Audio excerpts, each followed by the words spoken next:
Well, hello, and welcome to today's Explainer. Today, we're diving into some major AI news that is quite literally shaking up some massive assumptions in machine learning. We're going to break down a brand new NeurIPS 2024 paper titled Do Counterfactually Fair Image Classifiers Satisfy Group Fairness by researchers Seungwon Jung, Sumin Yu, Sungyuk Chun, and Taesip Moon. If you work in machine learning or just really care about AI architecture, this is absolutely a must understand. Why? Because it takes something we all thought we knew about algorithmic fairness metrics and completely turns it on its head. Now, I want you to think about this question for just a second. Does a fair algorithm actually treat everyone equally? We build all these complex fairness tests to make sure our AI models aren't biased, right? But what this paper reveals is that in the world of computer vision, a model that passes a strict, mathematically rigorous fairness test on paper might still be completely biased in reality. It might just be taking shortcuts. Okay, let's dive into this. Here's how we're going to break it all down today. First, the AI fairness gap.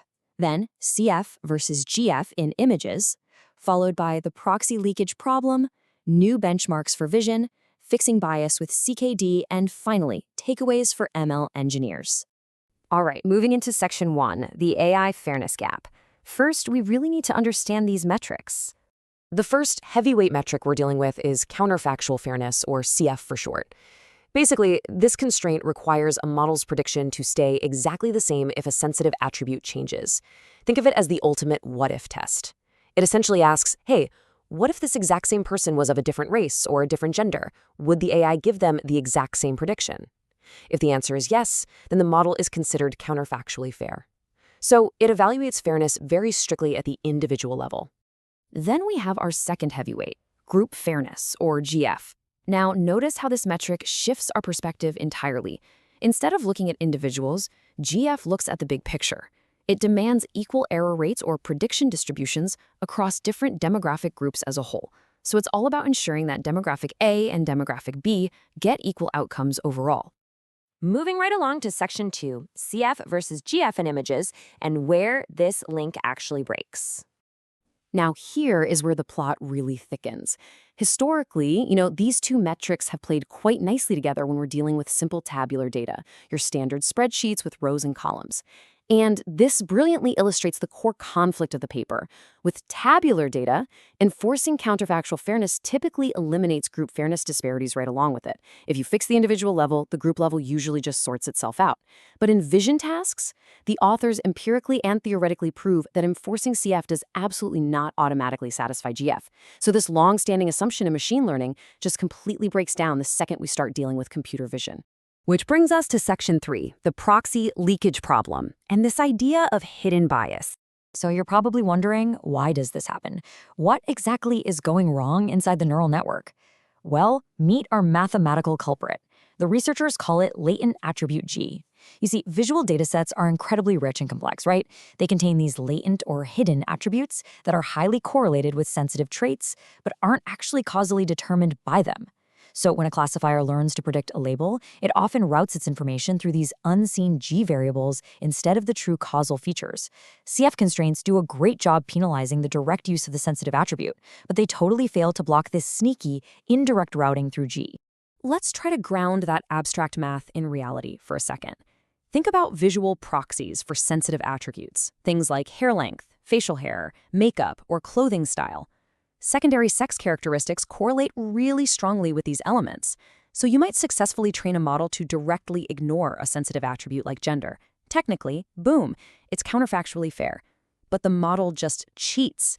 It leaks information by looking at hair length or clothing style instead to make its final prediction. So the model is counterfactually fair in its math, but it's still producing massive group-level disparities out there in practice. Let's jump into section 4, new benchmarks for vision, and how we actually evaluate these images. So to prove this proxy leakage theory, the researchers couldn't just use existing data. Historically, evaluating CF in images was basically impossible. You can't just photograph the exact same person twice, magically swap their secondary sex characteristics, and hold every single other detail perfectly constant in the real world, right? So the authors literally had to invent entirely new investigative tools. They followed an incredible methodology here. First, they built new datasets, which they call rCeleb and rLFW, extending the well-known Celeb A and LFW benchmarks. Second, they applied really high-quality image editing to artificially generate these counterfactual pairs. That's the exact same identity, but with an altered sensitive attribute. Third, because automated editing can introduce some weird artifacts, they actually use human annotators to verify the validity of these pairs. And finally, step 4, this massive effort allowed them to run simultaneous CF and GF evaluations on the exact same model architectures. All right, Section 5, Fixing Bias with CKD, which is their distillation baseline. Because of all that effort, they successfully proved that CF doesn't imply GF. Envision. But they didn't just point out the problem, they actually provided a fix. And what's really interesting here is just how elegant their solution is. It's called Counterfactual Knowledge Distillation, or CKD. Normally, standard training relies heavily on those G-driven visual shortcuts we talked about earlier, the makeup, the hair length. But CKD trains a student model to mimic a counterfactually constrained teacher model, while actively penalizing any reliance on proxy features. It's not some massive architectural overhaul. It's a clever training objective that forces the model to drop those bias shortcuts, explicitly reducing G. And when they apply CKD, those CF-achieving models finally satisfy group fairness constraints. It's a huge win. Let's wrap things up with Section 6, Takeaways for ML Engineers and Our Action Plan. So how do we take this amazing theoretical breakthrough from a NURBS paper and apply it directly to our own machine learning pipelines today? Well, the crucial point is his 5-step action plan for developers. Number 1, realize that fairness constraints are simply not interchangeable in vision. You absolutely must measure group fairness explicitly. Number 2, audit for proxy attributes. Run feature attribution to find out if your model is cheating using visual cues. Number 3, use distillation, specifically CKD, to align your metrics as a training regularization step. Number 4, always validate your image counterfactuals with humans, because automated edits can easily break your causal assumptions. And 5, benchmark on purpose-built data that allows for simultaneous evaluation, because otherwise, you'll never even see the gap. We've covered a lot of ground today, from the theoretical friction between fairness metrics to a highly practical distillation solution. But I want to leave you with this final, provocative thought to take back to your teams. Look at the AI systems you are building right now. Ask yourself, is your vision model truly fair, or is it just taking shortcuts? It might be time to run a new kind of audit. Thank you so much for joining me on today's Explainer, and keep exploring.